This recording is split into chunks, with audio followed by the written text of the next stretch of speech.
Abramos nossas Bíblias na primeira epístola de Pedro, capítulo 1. Primeira epístola de Pedro, capítulo 1, versículo 3.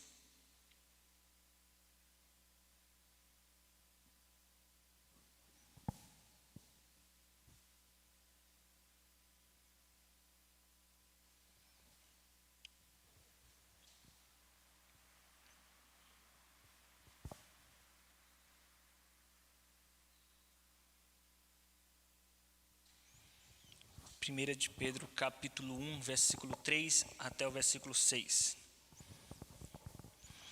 Bendito Deus e Pai de nosso Senhor Jesus Cristo, que segundo a sua muita misericórdia, nos regenerou para uma viva esperança, mediante a ressurreição de Jesus Cristo dentre os mortos, para uma herança incorruptível, sem mácula, imarcessível, reservada nos céus para vós outros, que sois guardados pelo poder de Deus, mediante a fé, para a salvação preparada para revelar-se no último tempo. Nisso exultai, embora no presente, por breve tempo, se necessário, sejais contristados por várias provações. Vamos orar mais uma vez para que Deus fale aos nossos corações.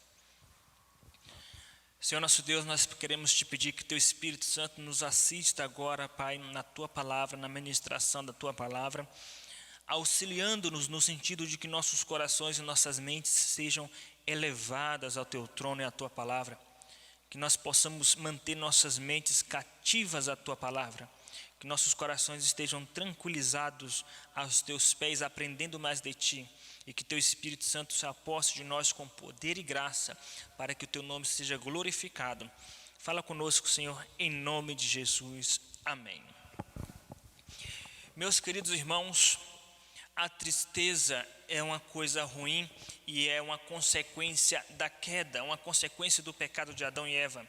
Porque antes de Adão e Eva pecarem, no paraíso ou no jardim do Éden, tudo era perfeito, a comunhão com Deus era perfeita, a comunhão um com o outro era perfeita, com a natureza.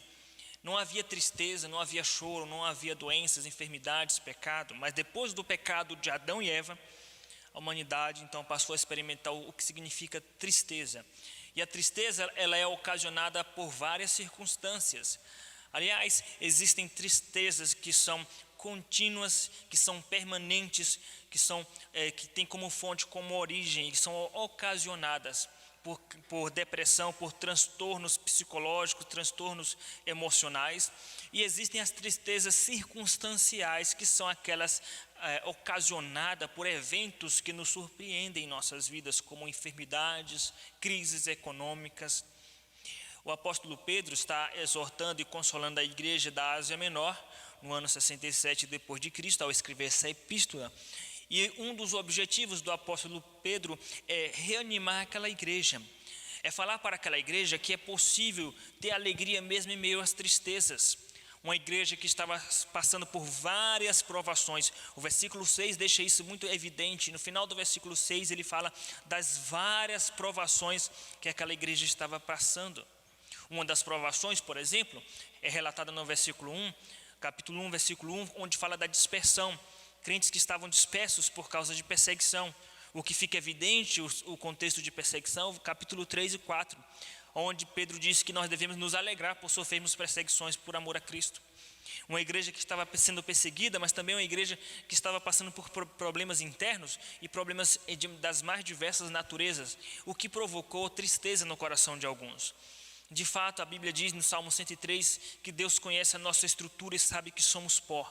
E muitas vezes, por pequenas coisas, nós nos entristecemos. Às vezes por eventos grandes, mas às vezes também por coisas pequenas do dia a dia. Nós nos entristecemos facilmente. Infelizmente, nós temos uma forte tendência a nos entristecer facilmente. Nós por vezes criticamos o povo de Israel no Antigo Testamento por considerarmos o povo de Israel como um povo imaturo na fé, que se entristecia, que reclamava, que murmurava por tudo. Mas às vezes nós somos semelhantes ao povo de Israel, porque às vezes nós reclamamos por tudo, nós somos insatisfeitos com nossa vida. Deus nos abençoa em tantas áreas, mas continuamos insatisfeitos, reclamando, ficando tristes por motivos banais. Aí você diz, mas pastor, o motivo da minha tristeza não é um motivo banal. A razão da minha tristeza é uma enfermidade que eu fui acometido, ou um membro da família, ou uma crise econômica aguda, ou uma crise no casamento, na família. Essa é a razão da minha tristeza. De fato, meus queridos irmãos, quando nossos olhos estão fixados nas tribulações, nas lutas, nós damos uma razão muito maior para aquela tristeza do que se deveria. Mas quando nossos olhos estão nas coisas espirituais, as lutas, as tribulações, elas passam a ter um tamanho menor, porque a graça de Deus e as benesses espirituais sobrepujam a toda essa situação e nos ajudam a nos alegrarmos no Senhor. Por isso, nós falaremos hoje sobre os motivos para nós nos alegrarmos, ou falaremos sobre as razões da nossa alegria. É disso que Pedro está tratando aqui, as razões da nossa alegria.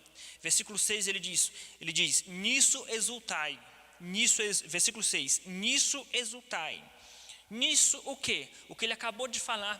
Ele então no versículo 3 até o versículo de número 6, ele vai falar sobre as razões da nossa alegria. Nisso exultai. E é importante nós sempre relembrarmos alguns conceitos que são fundamentais e que fazem parte da vida cristã. E, na verdade, sem esses conceitos, sem essas verdades espirituais, a vida cristã não existiria. Sem essas verdades espirituais, a igreja não seria igreja.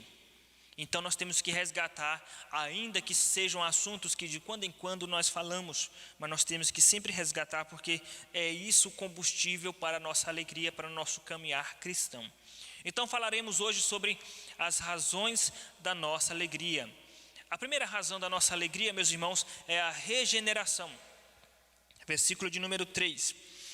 Bendito Deus e Pai de nosso Senhor Jesus Cristo, que segundo a sua muita misericórdia, nos regenerou para uma viva esperança mediante a ressurreição de Jesus Cristo dentre os mortos.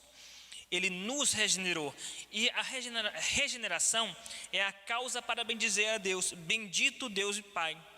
Esse bendizer vem da raiz da palavra eulogia, de elogiar, de louvar a Deus. Então é uma razão para exultar, como diz o versículo 6, para louvarmos a Deus. E veja que de tantas razões, o apóstolo Pedro começa falando da regeneração, porque aqui é onde tudo começa na história de nossas vidas. Dentro do plano eterno de Deus, tudo começa na eleição, como ele diz no versículo de número 1.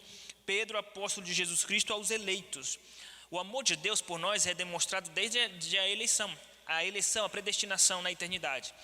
Mas esse amor se revelou historicamente, circunstancialmente em nossas vidas, a partir do momento que nós fomos regenerados. Observe que o verbo regenerou aqui, a pessoa está na voz passiva, é uma ação passiva. Nós fomos regenerados, Ele nos regenerou. Nós sempre somos passivos neste processo. Nós podemos ter fé, podemos acreditar, podemos nos converter, podemos nos arrepender, mas em nenhum lugar da Bíblia fala que nós nos regeneramos. É sempre Deus. Nós fomos regenerados, Deus nos regenerou. É uma ação passiva. Isso significa que isso já é um ato de pura misericórdia de Deus, tanto em Ele olhar para nossa miséria, como por nos escolher de entre tantas pessoas na humanidade. Ele nos escolheu. E a evidência disso é que a regeneração é uma ação especialmente e unicamente do Espírito Santo. Sendo uma ação unicamente do Espírito Santo, não há papel humano algum nesse processo. Haja vista que nós estávamos mortos em nossos delitos e pecados, diz Paulo em Efésios capítulo 2, versículo 1. Estando vós mortos em vossos delitos e pecados. Isso significa que um morto não tem função ou responsabilidade ou atitude alguma, porque ele está morto. Ainda que você diga para o morto, saia, levante-se, o morto não vai levantar. Nós estávamos mortos. Era necessário então que para nós termos a salvação, era necessário sermos regenerados. O que significa regeneração? Significa passar da morte para a vida. Significa nascer de novo. João 3,3 diz que quem não nascer de novo não pode entrar no reino dos céus. É necessário nascer de novo. E esse novo nascimento, ele acontece através de um evento precedido pela pregação do Evangelho. Por isso está escrito no texto que nós lemos na liturgia, Tito capítulo 3, versículo 5. onde diz que Ele nos lavou pelo lavar regenerador do Espírito Santo através da palavra. Tiago confirma isso no capítulo 2, falando da função da palavra de nos lavar, de nos regenerar. Ou seja, quando nós ouvimos a palavra, nós passamos a ter fé, como diz Romanos, carta de Paulo aos Romanos, capítulo de número 10, onde diz que sem a fé vem pelo ouvir a palavra de Deus, a fé vem pelo ouvir a pregação da palavra. Então, nós ouvimos a palavra, Deus Ele envia alguém para pregar o evangelho para nós. E quando nós ouvimos esse evangelho, o Espírito Santo então nos ressuscita espiritualmente, Ele nos faz nascer de novo, nos torna nova criatura e nos habilita a crer, nos habilita a arrepender-nos dos nossos pecados e a responder com fé. Então é uma ação de Deus nesse processo. E por que Deus fez isso? Por causa da sua grande misericórdia, o que aponta para o nosso pecado. Versículo 3: Bendito Deus e Pai de nosso Senhor Jesus Cristo, que segundo a sua muita misericórdia, Deus nos regenerou, porque era necessário que Ele o fizesse por causa de da quantidade e da gravidade de nossos pecados. Estávamos mortos em delitos e pecados. Nós herdamos a culpa do pecado de Adão e também nós temos a nossa própria culpa de nossos pecados diários e uma natureza pecaminosa e mortos espiritualmente, debaixo do poder de Satanás, segundo as inclinações da carne, debaixo da ira de Deus, éramos filhos da desobediência. Para que Deus nos tirasse de uma situação dessa, meus irmãos, foi necessário que Deus agisse com muita misericórdia. Por isso Ele fala sobre segundo a sua muita misericórdia. Deus nos regenerou por causa da muita misericórdia de Deus. Assim como é alta a distância entre o céu e a terra, entre o Oriente e o Ocidente, assim é a misericórdia de Deus para conosco, diz o Salmo 103. É uma misericórdia difícil de contabilizar, difícil de medir, tamanha a profundidade desta misericórdia. Paulo ele confirma a grandiosidade da misericórdia de Deus em Efésios capítulo 2, versículo de número 4 e 5, quando ele fala por causa da sua muita misericórdia e do seu grande amor que Ele nos amou, porque Ele é rico em misericórdia, diz Paulo em Efésios capítulo 2, versículo 4 e 5. Deus é rico em misericórdia, por isso que Ele nos regenerou, porque nossa situação estava difícil espiritualmente, impossível de sermos salvos humanamente falando. Então, por que Ele nos regenerou? Por causa de sua misericórdia. A outra causa foi a ressurreição de Cristo, versículo 3. Bendito Deus e Pai de nosso Senhor Jesus Cristo, que segundo a sua muita misericórdia, nos regenerou para uma viva esperança, mediante a ressurreição de Jesus Cristo dentre os mortos. Observe que a ressurreição de Jesus Cristo dentre os mortos precedeu a nossa primeira ressurreição, porque haverá duas ressurreições. A primeira ressurreição é a regeneração, é quando você nasce de novo. Quando você passa da morte para a vida, então Deus te ressuscitou, conforme Efésios capítulo 2, versículo 6. Ele nos ressuscitou espiritualmente. A segunda ressurreição é quando Jesus voltar e transformar nossos corpos e ressuscitar os mortos que estão mortos em Cristo Jesus. Ou seja, a primeira ressurreição é quando nós nos convertemos, ou quando o Espírito Santo nos regenera para nos convertermos. Essa é a primeira ressurreição. E só podemos experimentar essa ressurreição espiritual por causa da ressurreição de Jesus Cristo. Porque, como diz Paulo na sua primeira carta aos Coríntios, capítulo 15, a ressurreição de Cristo serviu como primícia dos que dormem. Na verdade, a ressurreição de Cristo serve como primícia, ou primeiro passo para as demais ressurreições. Ou seja, nós fomos ressuscitados espiritualmente, passamos da morte para a vida, regenerados por causa da ressurreição de Cristo e por causa da misericórdia. Entendemos o que significa ressurreição, aliás, o que significa regeneração. Entendemos a causa da regeneração, que é a muita misericórdia de Deus e a ressurreição em Cristo Jesus. E esse é o primeiro motivo para nós nos alegrarmos. Essa é a primeira razão da nossa alegria. Isso significa que se você entender que a regeneração te tirou debaixo da ira de Deus, te libertou do império das trevas, te libertou do mundo, te livrou do inferno e vai te dar uma herança espiritual, a ressurreição então passa a ter uma significância sobremodo excelente, sobremodo prioritária em nossas vidas. A partir do momento que nós olhamos para a regeneração como um ato de misericórdia e de amor de Deus, paramos de ser egoístas e condicionarmos a nossa alegria às coisas materiais, porque nós somos humanos e carnais, assim como os israelitas que estavam tristes porque Deus os exilou em outros povos, entre outros povos. Estavam tristes porque eles perderam a sua terra, a sua herança material.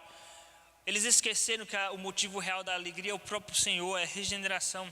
E muitas vezes nós nos entristecemos porque perdemos alguma coisa materialmente, nos entristecemos porque perdemos a saúde, nos entristecemos porque perdemos alguma coisa, ou porque não temos ainda alguma coisa.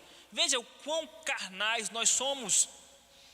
Nossa alegria fica condicionada a essas coisas desta terra.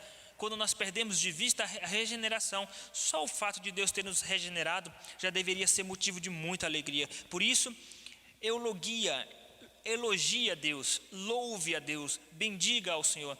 Como está escrito no versículo 1, como está escrito no Salmo 103, bendiza, ó minha alma, ao Senhor, e não te esqueça de nenhum de seus benefícios. É Ele que redime a tua alma da cova, ou seja, te ressuscita espiritualmente, te faz nascer de novo. A primeira razão da regeneração, a primeira razão da nossa alegria é a regeneração. A segunda razão de nossa alegria é a esperança. Versículo 3. Bendito Deus e Pai de nosso Senhor Jesus Cristo, que segundo a sua muita misericórdia, nos regenerou para uma viva esperança. A nossa esperança não é uma esperança morta, é uma esperança viva. Observe ao ler os evangelhos, dos evangelhos até o livro de Apocalipse, que os apóstolos, eles tinham uma alegria baseada na esperança da glória, como diz Romanos capítulo 5, versículo 2. E nos gloriamos na esperança da glória, uma viva esperança. Paulo nos diz no capítulo 10 de 2 Coríntios que se a nossa alegria se limitar a este mundo, nós somos os mais infelizes dos homens. A nossa alegria não se limita às coisas desta terra, porque senão de fato nós seríamos os mais infelizes dos homens. A nossa alegria é baseada em nossa esperança, esperança da glória. É por isso que os apóstolos se dispuseram a sofrer por amor a Cristo. E é por isso que a geração de crentes hoje, eles entram em depressão muitas vezes, não é porque estão sendo açoitados por amor a Cristo, é simplesmente porque perdeu alguma coisa material ou porque ainda não conseguiu as suas conquistas materiais. São crentes que já entram em uma crise depressiva, uma crise de choro, porque Deus não deu ainda aquilo que tanto almejou, seja bens materiais ou realizações pessoais. Observe a distância entre nós e os apóstolos, observe a distância entre os crentes de hoje e os apóstolos. Porque os apóstolos entenderam que não é mais essa terra, não são mais as coisas desta terra. Devemos nos alegrar porque Deus nos resgatou da morte para a vida, regeneração. Devemos nos alegrar porque Ele nos deu esperança da glória, ou seja, meu foco agora é a vida eterna, não é mais essa terra. Mas os crentes de hoje precisam, em sua grande maioria, crescer espiritualmente nesse sentido e elevar-se para um nível mais alto de maturidade, aonde o foco não é mais as suas realizações pessoais, mas a vida eterna. O foco agora é a esperança da glória. Observe que essa esperança, essa viva esperança, é a esperança de uma herança, e uma herança incorruptível. Versículo 4, para uma herança incorruptível, sem mácula e imarcessível. Sem mácula e imarcessível são palavras que isoladamente têm especificações próprias, mas em conjunto as três em conjuntos em um único versículo faz parte da literatura de origem do hebraísmo, onde tem um recurso de linguagem chamado, na verdade, o uso da repetição, do paralelismo, para dar ênfase a uma ideia do autor. Então, quando ele usa essas três palavras juntas, então elas passam a ter o teor de sinônimo, de semelhança. Então, incorruptível, sem mácula e imarcessível significa uma coisa só: uma herança que não se corrompe, uma herança incorruptível. Isso significa que Deus tem uma herança preparada para os seus filhos. E que herança é essa? É uma herança que está reservada nos céus, está reservada, guardada para revelar-se no último dia, diz o versículo de número 5, para a salvação preparada para revelar-se no último dia. Essa herança inclui a transformação desta terra em uma nova terra. Diz Paulo que toda a criação aguarda a um só tempo, aguarda a redenção, não a destruição, mas a redenção. Essa herança inclui a transformação de nossos corpos num corpo perfeito, como diz Paulo em 1 Coríntios capítulo de número 15, que nós seremos transformados no corpo de glória, como diz 1 de João capítulo 3, versículo 2, onde diz que nós seremos semelhantes a Ele. A consequência disso é como diz Apocalipse capítulo 21, versículo de 1 a 4, onde se diz que não haverá mais choro, não haverá mais dor, não haverá mais tristeza, não haverá mais doença, não haverá mais luto, não haverá mais morte, porque estaremos em um novo corpo e uma nova terra, numa herança incorruptível. Significa que por ser incorruptível, não se repetirá o que houve no Jardim do Éden, não haverá mais desgraças, não haverá mais maldição alguma, diz Apocalipse capítulo 22. Meus irmãos, isso deveria nos alegrar.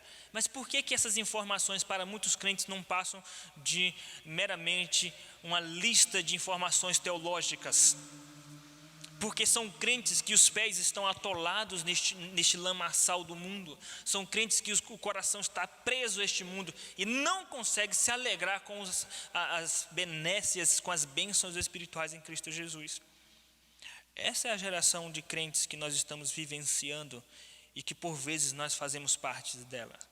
É uma herança incorruptível, é uma herança reservada, guardada no céu para nós. Ou seja, Deus guarda como um pai guarda uma herança para o filho, está reservada. Ou seja, nós podemos passar por lutas aqui, Deus permite essas lutas, mas nós nos alegramos porque nós temos uma herança eterna. Então, nosso foco não é neste mundo, então nós passamos a ser alimentados através de uma viva esperança. Ou seja, ainda que nós percamos tudo o que nós temos, ainda que nós percamos todos os nossos bens, ainda que nós percamos a nossa saúde, ainda que nós percamos a nossa alegria circunstancial desta terra, nós temos um presente guardado no novo céu, na nova terra, preparado para nós. Então, nós estamos aguardando ansiosamente por esse presente. Isso significa que se nós perdermos mesmo, inclusive, a nossa própria vida, mesmo assim, nosso foco vai estar na glória. A primeira razão da nossa alegria, meus irmãos, é a regeneração. A segunda razão da nossa alegria é a esperança. Esperança da glória, esperança da herança eterna. A terceira razão da nossa alegria, meus irmãos, é a segurança. Então, a primeira razão é a regeneração, a segunda razão é a esperança e a terceira razão é a segurança. Versículo 5. Que sois guardados pelo poder de Deus, mediante a fé, para a salvação preparada para revelar-se no último tempo. Nós somos guardados pelo poder de Deus. A palavra poder de Deus, dínamos tuteu, significa um poder de capacitação. Ou seja, é um poder de origem da onipotência de Deus. Veja que maravilhoso isso. O que vai garantir que eu não vou perder esse presente é o poder de Deus, não é o meu poder. Não está em nosso poder manter-nos salvos até Jesus voltar.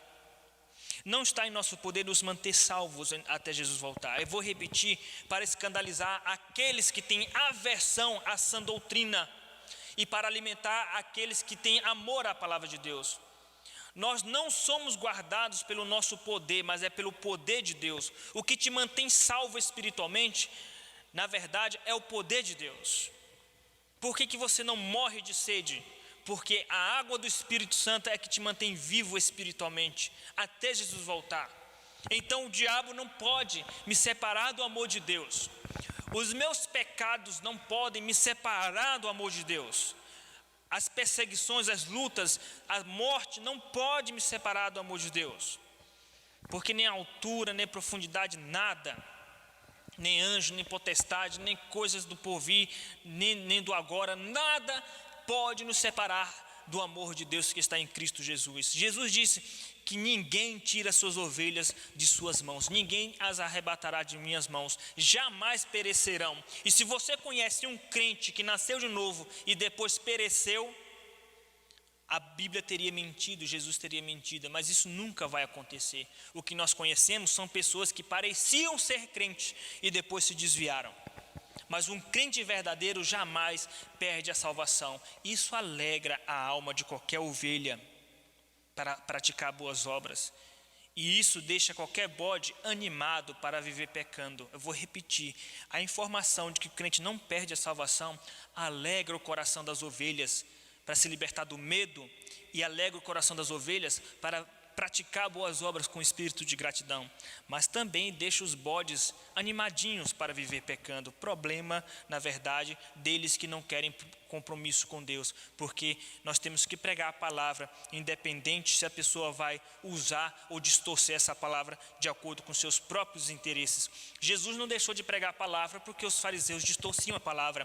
Jesus diz para os fariseus que eles estavam distorcendo a palavra de acordo com as suas tradições para cumprir seus interesses. Nem por isso Jesus deixou de pregar a palavra. Não é porque falar que um crente não perde a salvação, isso não é porque algumas pessoas vão aproveitar essa informação para viver pecando que nós devemos deixar de pregar, uma vez que está na palavra.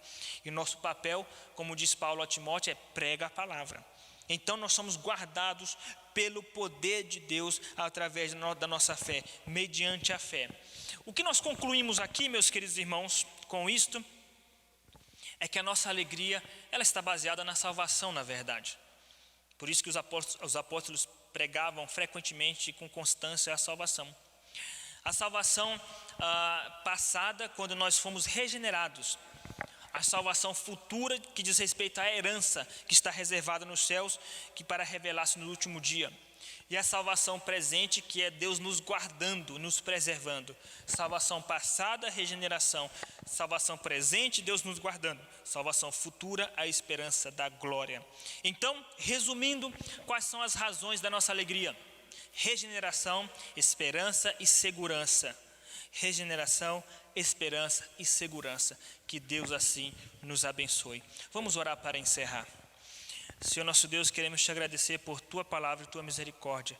Que o Senhor continue nos alimentando no dia de hoje para a glória do teu nome. Em nome de Jesus, amém, Senhor. Que a graça do nosso Senhor Jesus Cristo, o amor de Deus revelado na cruz e a comunhão do Espírito Santo seja sobre cada um que está nos ouvindo desde agora e para sempre. Amém. Queremos convidar os irmãos que estão nos assistindo pela internet para assistir a Escola Dominical às 11 horas da manhã através de uma live de nossas redes sociais, e aos membros de nossa igreja para assistir às aulas da Escola Dominical através do aplicativo do Webex, de acordo com a sua sala de aula, e a todos para assistirem o culto às 18 horas. Que Deus assim nos abençoe. Um abraço a todos.